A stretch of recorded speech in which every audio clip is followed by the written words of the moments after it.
One of the number one things that I get questions about is around the tax game. So Nelson's book and what people can do in the States versus what you can do in Canada, there's some differences there. And so one of the number one questions is, hey, can I access money tax-free, using this process? The answer is it depends. Potentially, there is an option for Canadians that allows you to do this, but to utilize that option, it means you have to give up some control over the policy, and you might have to jump through some hoops as part of the process. My recommendation is that we need to focus on increasing our knowledge, so that we need to start learning all the different areas and ways that we can minimize tax starting now, not waiting until the time comes when we got to start pulling the money out. So you should always be focused on learning new information around that. There will be a taxable event in the policy itself because it gets very, very efficient.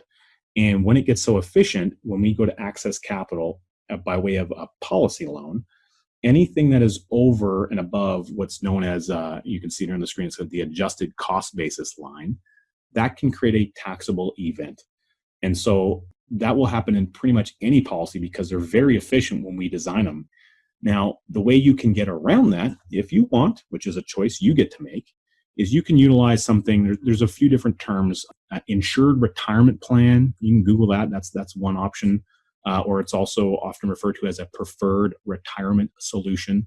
These are just buzz terms. All that means is you're going to go see a third-party bank, and then you're going to say, hey, bank, look at this unbelievable life insurance policy I have with this massive chunk of cash value.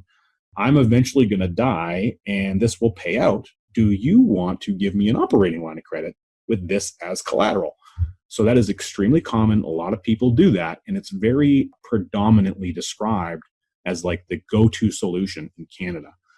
I personally don't think that it is always the best solution. It is an option. We should know about our options. But rather, I would want people to start rethinking and thinking about how they can not give up control of the policy, and they can create a similar environment without that. So that's a discussion that definitely is more of a one-on-one, kind of get into the nitty-gritty stuff.